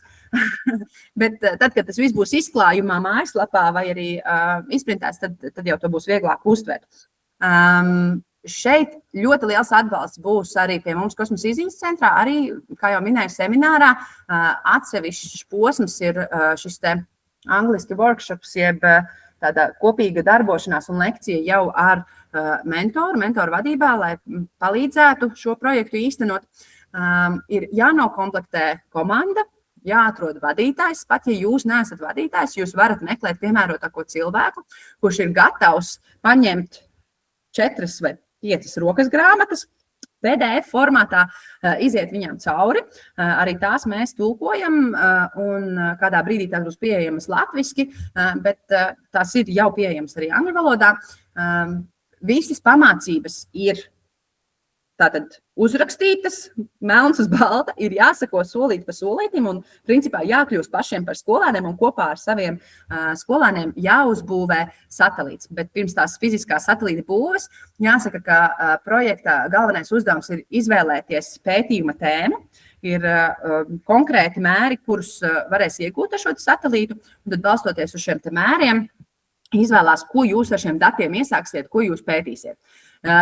Komanda iesniedz nacionālā līmenī šeit Latvijā mums savu pētījuma aprakstu. Žūrijas vadībā ar profesionāļiem mēs to izvērtējam. Un tad izvēlamies 10 labākās komandas, kuras saņems iepriekš sagatavotus šos te satelītu būves komplektus. Ja būs vairāk komandas un kāds paliks aiz strīpas, tajā brīdī jūsu projekts netiek apturēts, jūs to varat turpināt īstenot, tikai tad jums šie komplekti būs jāsakombinē pašiem, kur, protams, mēs arī dosim atbalstu un informāciju, kā to izdarīt, bet 10 labākie pētījuma autori tātad saņem šīs te komplektus, kurus tad nākamā gada sākumā sāk likt kopā, būvēt. Visa procesa gaitā būs atbalsts arī no mentora puses, saziņas webināri ar jautājumu atbilžu sesijām un iespējām uzdot šos jautājumus arī profesionāļiem, kas var palīdzēt uzbūvēt šo satelītu. Un galu galā šīs komandas pavasarī brauks pie mums uz Kosmosa izziņas centru, kur veiks savu satelītu testus, vai visas sistēmas strādā, vai sakari tiek nodrošināti. Un tie, kuri testus izturēs, un satelīti būs funkcionāli arī pēc, piemēram, vibrācijas testa vai augstuma krišanas testa, tad varēs savu satelītus arī fiziski palaist no kilometra augstuma, ievākt datus. Un ar to viens liels posms būs noslēdzies, jo tie būs jau lieli svētki un, protams, ceram uz sadarbības partneru atbalstu un uz balvām pilnīgi visiem šiem dalībniekiem.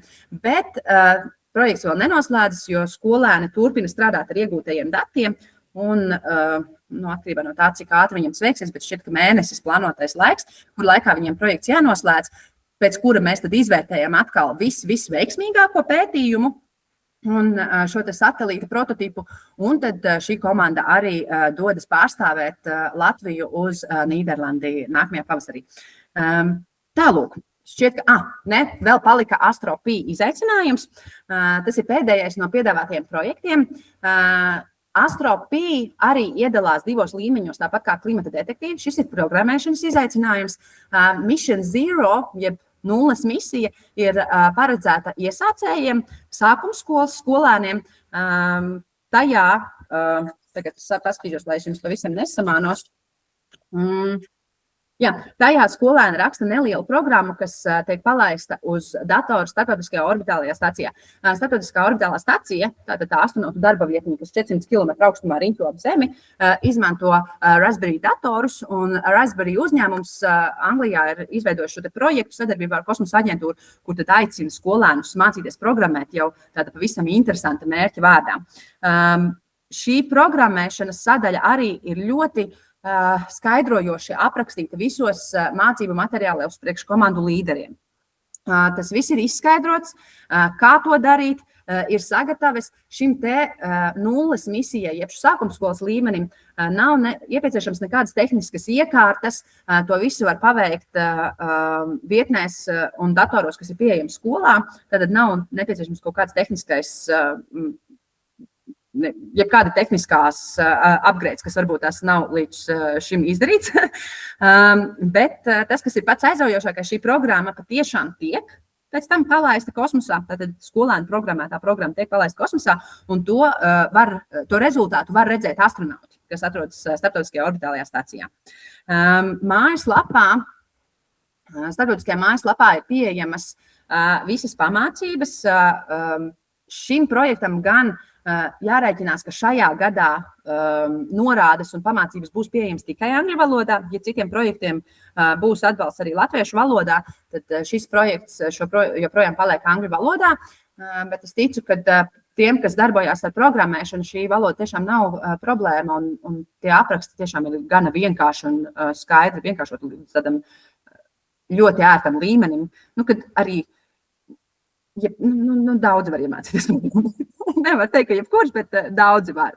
Katrā ziņā bērni pilnīgi noteikti var iemācīties programmēt šādā līmenī. Un tad lielais Astro-P izaicinājums, jeb misija Space Lab, kas ir kosmosa laboratorija. Tas jau ir nākamais solis pēc nulles misijas, un šajā projektā es aicinu vispirms sākt ar nulles misiju. Pat, ja jūs strādājat jau ar lielākiem skolēniem, tāpat no sākuma pamēģināt šo nulles misiju, un tad secīgi doties nākamajā solī, lai tās iestrādes būtu stabilas, jo šajā izaicinājumā skolēni jau ne tikai veido vienkārši programmu, bet viņi paši izdomā un veic eksperimentu fiziski kosmosā, orbitālajā stacijā. Skolēni izveido un uzprogrammē programmu, kas darbojas uz šiem te Astro-P datoriem Starptautiskajā orbitālajā stacijā un izmanto šīs stacijas sensorus, lai savāktu sev nepieciešamos datus. Un pēc tam šos datus skolēni analizē un izmanto, lai atbildētu uz kaut kādu savu izvirzīto pētījumu jautājumu. Kā piemērs, skolēni var pētīt gaismu, vai temperatūru, vai kustību, vai jebkādus citus apkārtējās vides mērījumus, kuri tiek veikti kosmosa stacijā. Šie visi mērījumi ir uzskaitīti, aprakstīti. Kā jau minēju, visiem šiem projektiem ir ļoti daudz rokas grāmatas un pamācošie materiāli, atbalstošie dažādi testa versijas, kurus jūs varat iztestēt paši ar sevi un tad ar bērniem, lai saprastu, kas tad ir tas, kas vēl ir jāiemācās, vai kā šo integrēt savā mācību procesā. Mēs Kosmosa izziņas centrā arī strādāsim pie jūsu atbalsta un esam gatavi atbildēt un varbūt pat meklēt atbildes uz kādiem jautājumiem, kuri vēl nav mums zināmi, kas var rasties šo projektu realizācijā. Jo jāsaka, ka Latvija līdz šim ir bijusi tiešām kūtra šo projektu dalībā, visticamāk tāpēc, ka par to neviens nezināja, ka šādi projekti eksistē. Es zinu, ka ir atsevišķi skolas skolotāji, kuri vienu vai otru projektu ir jau realizējuši un piedalījušies tajā, bet tagad mēs strādāsim pie tā, lai tie materiāli tiešām būtu jums pēc iespējas saprotamāki un vieglāk izmantojami, lai to varētu realizēt pēc iespējas vairāk skolotāju, kā jau es minēju, jebkurā vietā Latvijā. Ja pirmā mūsu webināra daļa bija par to, ka mēs Kosmosa izziņas centrā redzam ļoti fantastisku perspektīvu atbraukt uz kosmosu un izmantot šo vidi jūsu mācībām, tad šis ir tieši pretējais, kad jūs izmantojat šos te materiālus un veicat šos te uzdevumus pie sevis mājās, pat nekur nedodoties. Tālūk. Jā, soļu karte, kā jau teicu, viss būs pieejams jums jūsu e-pastos nosūtītajā prezentācijā. Un es jau pieminēju vairākas reizes atvērto durvju dienu skolotājiem. Tāda ir katru gadu pie mums. Šogad tā ir plānota pirmdienā, rudens brīvlaika. Pirmdienā, 19. oktobrī, pie mums Kosmosa izziņas centrā, kā jau minēju, vietu skaits tiešām būs ierobežots, jo tas dienas plāns jau mums ir arī gana aktīvs, aizejot uz reģistrāciju. Jūs jau arī varat redzēt ieskici tajā, kas ir plānots. Jāsaka, ka mēs gaidām ļoti plaša vecuma auditoriju, nevis gadu ziņā, bet tātad vecums, ar kādu jūs strādājat savā profesionālajā vidē. Gan pirmsskolas skolotāji pie mums ir gaidīti, gan arī vidusskolas skolotāji. Saturs būs pieejams ļoti dažādām vajadzībām, un jūs tad varēsiet dienas gaitā izvēlēties, kurā no šīm mūsu piedāvātajām aktivitātēm jūs piedalīsieties, kas ir vērtīgākas mums. Tātad šo jūs varat arī saglabāt un izmantot. Šausmīgi daudz laiks ir aizskrējis. Tā ir, kad es runāju un nelasu. Ilze? Ani, visforši. Tas ierobežojums, mēs aptuveni varam uzņemt 100 dalībniekus, un tāpēc es skubināšu, nekavējieties, reģistrējieties un atbrauciet pie mums, piedzīvojiet centru, paskatieties aktivitātes. Mēs piedāvāsim gan SRO aktivitātes, kuras mēs vadīsim vai virzīsim. Mēs piedāvāsim arī paskatīties kādu no stemplu aktivitātēm, gan nodarbības, gan ekskursijas, gan piedzīvot stemplu ekskursiju, gan piedzīvot visa centra ekskursijas. Tā kā droši piesakaties, es tiešām aicinu tagad 100 vietas uz visu skolu, un uz visām Latvijas skolotājiem nav daudz. Un, kā jau Anita teica, pirmsskola, sākuma skola, pamatskola, tehnikuma, vidusskola, visi mīļi aicināti pieteikties.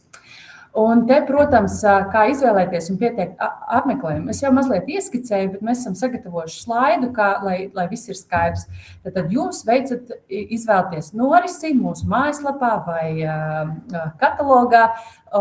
Ja ir jautājumi, uzzvaniet mums, bet visus pieteikumus mēs pieņemam tikai e-pastā. skolas@kosmoscentrs.lv, kur ir norādīts norises nosaukums, datums, laiks, klase, izglītojamo skaits, izglītības iestāde, kontaktpersonas tālrunis un e-pasts un maksātāja rekvizīti. Tie ir visi, kas mums ir vajadzīgs, lai mēs varētu pieņemt jūsu pieteikumu. Jūs, protams, norādat laiku un datumu, un kas ir ļoti svarīgi, ka jūs droši drīkstat pierakstīt visas klases kaut kādas specifikas, vajadzības, mēs ņemsim vērā. Un, ja jūsu datums un laiks jau būs rezervēts, mēs tad dosim jums iespēju, paskatīsimies no mūsu grafika, centra noslodzes, ko tad mēs jums alternatīvi varam piedāvāt. Es vēl gribu pārtraukt tevi un šo drusciņu papildināt. Brīnišķīgi, ja jums izdodas atsūtīt atbildes un pieteikumu par visiem šiem punktiem, bet pat, ja tas nav iespējams, pat, ja jums nav šādu atbilžu, jums nav skaidrs, kas būtu labākais jūsu skolēniem, kas būtu aktuālākais un tā tālāk, ļoti svarīgi ir atsūtīt šo te e-pastu. Mēs gribam braukt, tajā datumā būsim tik daudz, ko jūs varat piedāvāt. Un tad mūsu kolēģi nāks talkā un sapratīs, kas tad ir tas vislabākais, ko jums izmantot. Jā. Un tas, kas vēl daudzas skolas izvēlas iespēju gan atbraukt pie mums, vai apmeklēt kādu citu, vai skolas somas aktivitātes cēsīs, vai kādu citu stemplu aktivitāti cēsīs. Mēs esam ļoti labos draugos ar Cēsu pili, viduslaiku pili, tā kā mums mēdzam vienā dienā jauniešus apmeklēt šīs abas iestādes. Svarīgi ir saņemt apstiprinājumu e-pastu, un ja šis e-pasts neatnāk, tad uzzvaniet un pajautājiet, kas tad ir noticis, bet vidēji 3 darba dienu laikā mēs arī jums atbildam. Un mēs ļoti svarīgi, mēs gribam izstāstīt, ka mēs esam liels centrs 3 stāvos, un mēs varam paņemt ekskursijas vai nodarbības šādos laika logos. Pirmsskolai tur mazliet nobīdīti ir citos laikos, tas aprakstos ir pieejams. Tātad paralēli no 10. līdz 12. mēs varam paņemt 3 ekskursijas. Tās var būt viena veida ekskursijas, 3 paralēli pirmajām klasēm vai katrai klasē savu un tad vienu nodarbību. Tas nozīmē, ka ja jūsu klase izvēlas, pieņemsim, 4. un 5. vienu nodarbību, mums ir jāskatās, vai mēs to varam samanedžēt, jo mums nodarbību telpas ir mazliet ierobežots. Toties ekskursiju tipa norisē mēs esam atvērti un ļoti fleksibli. Strādājam no 2. dienas līdz 5. templā un 6. svētdienā, kā ierasts visiem apmeklētājiem. Jā, es arī vēl papildināšu, droši jāslēdz kamera, par šīm te norisēm. Ilzi jau pieminēja, ka mēs varam realizēt vairākas paralēli klases vienlaicīgi. Tas ir iespējams. Jāsaka gan, ka mēs esam sapratuši, kurām klasēm būtu visērtāk un patīkamāk savstarpēji draudzēties mūsu centrā. Kā piemērs, brīnišķīgi, ja 2. klase draudzējas ar 4. vai 5. klasi, un viņi vienlaicīgi dodas pie mums, jo tad tas ir ērtāk pilnīgi visiem un ir iespēja apgūt dažādāku šo te norišu piedāvājumu. Bet to visu komunikāciju mēs veicam e-pastā, tad mēs jau skaidri uzrakstam. Jūs jau dzirdat, kā mēs runājam, reizēm aizrunājamies, un varbūt ne visu var saprast, bet uzrakstīts ir pēc tam arī izlasīts un pārbaudīts, un tad ļoti konsekventi mēs nododam to informāciju, lai jums nebūtu lieki jālauza galva par to, kas tad ir tas, ko jūs tikko dzirdējāt. Šķiet, ka mums atvēlētais laiks ir jau beidzies, absolūti, tikai 3 minūtes par daudz, neatvēlot iespēju uzdot jautājumus. Simona arī... Jā, mums tieši šobrīd ir... Čatā viens jautājums uzradies, nepaspēja atbildēt rakstiski, un jautājums ir par to, vai ekskursija var tik apmaksāta no STEM projekta finansējuma. STEM projekta piedāvājumu jūs varat iepazīties mūsu mājaslapas sadaļā, un mums ir norise ar uzdevumiem, kur ir ļoti pielīdzinām ekskursijai tikai tam dēļ, ka tā ir integrēta centrā, un šie uzdevumi notiek centrā pie mūsu ekspozīcijas elementiem. Tātad tikai papildus tādai ierastai ekskursijai, kad jūs brauktu brīvdienās ar ģimeni vai ar klasi ekskursiju periodā nemācību procesā, tad jums ir šie uzdevumi, kas palīdz nostiprināt sasniedzamo rezultātu. Tieši tādēļ arī šodien kolēģis prezentācijā šīs norises bija nosaukušas par ekskursijas tipa norisēm, lai to ir vieglāk saprast pedagogam. Jā, bet šajās te... ekskursijās es pat aicinātu izvēlēties šīs te STEM norišu ekskursijas, tā nevar teikt, bet šī veida norises kā pirmās, ja jūs pie mums centrā neesat bijuši, vai ja jūs esat, bet jūsu bērni nav bijuši, tad izvēlēties tās pirmās un pēc tam secīgi izvēlēties nodarbību norises, jo ir skaidrs, ka visi grib pieredzēt šo centru, pirmo reizi atbraucot uz tik lielu māju, nokļūt vienā laboratorijā un neredzēt to, kas ir aiz sienām, tad paliek drusciņi bēdīgi. Šīs te ekskursiju tipa norises notiek centrā, tātad pieredz centru tikai ļoti šauras tēmas ietveros. Kāds pēta atmosfēru, kā jau jūs redzējāt piemēros, kāds pēta resursus un to atjaunojamību, neatjaunojamību un tā tālāk. Bet dodas joprojām cauri centram. Lielās maksas ekskursijas, protams, tās aptver centru daudz plašāk, bet joprojām tās tiek pielāgotas arī bērnu vecumam un runā par viņiem interesējošām tēmām, lai mums ir svarīgi, lai bērniem tas interesē un ir forši. Jā, komentāru sadaļā vairāk jautājumu nav, čata sadaļā vairāk nav jautājumu, vai kādam ir jautājumi, ko jūs vēlaties vēl uzdot. Tad droši šis ir tas brīdis, bet tiem, kuriem... Daudz, paldies, komentārs. Paldies jums! Redz, kā mums sakari tomēr bija šodien mūsu pusē. Sazināties ar kosmosu mums tomēr izdevās. Pat bez ļoti lieliem traucējumiem. Mēs nosūtīsim prezentāciju. Tur būs visa pieejamā informācija, bet joprojām esam atvērti arī atbildēt uz jautājumiem. Un šķiet, ka daļa, piesakoties jau uz šo webināru, bija atķeksējusi, ka vēlas saņemt papildus informāciju par aktivitātēm. Tostarp mēs dosim arī SERO aktivitātes, līdz ko būs jauns iztulkots materiāls, tā mēs jums nodosim šo te materiālu, jo patiešo redz, te nu viņš ir, ņemiet, lietojiet. Ja jūs to nebijāt atķeksējuši pieteikuma anketā, jūs droši varat uzrakstīt e-pastu un tad mēs jūs pievienosim šai te kontaktu listē, lai mēs varam to informāciju jau nodot ļoti tieši un konkrēti. Un tad es gribētu teikt, cerams uz tikšanos kosmosā. Ja mēs jūs gaidām, priecājamies šeit uzņemt. Esat varoņi un nogādājat kaudzi ar astronautiem tajā. Ja nē, ja vēl drusciņi baidaties un ir vajadzīgas zināšanas, tad ar jums cerams tiekamies 19. oktobrī. Skolēnu brīvlaikā varētu būt tāds ļoti iespējīgs pasākums, kā skolotājiem nokļūt jau tādā astronautu apmācībā. Jāsaka, ka es arī savu profesionālo pedagoga karjeru sāku kā pirmsskolas skolotāja, kas tam būtu domājis, ka viņi nokļūs kosmosā. Tā kā aicināti visi pie mums. Paldies, un vēl nedaudz tehniski informācija par e-pastu pieejamo. Jau daļiņa no jums saskārās, kad arī piekļuvs e-pasts šim semināram bija iekritis mēstuļu kastītē, jeb spama kastītē, tā kā droši pēc semināra arī tuvāko 3 darba dienu laikā pārbaudiet arī savas mēstuļu kastītes, ja nu gadījumā e-pastiņš nav ienācis standarta sadaļā. Tā kā paldies par šodienu un tiekamies kosmosā. Tā!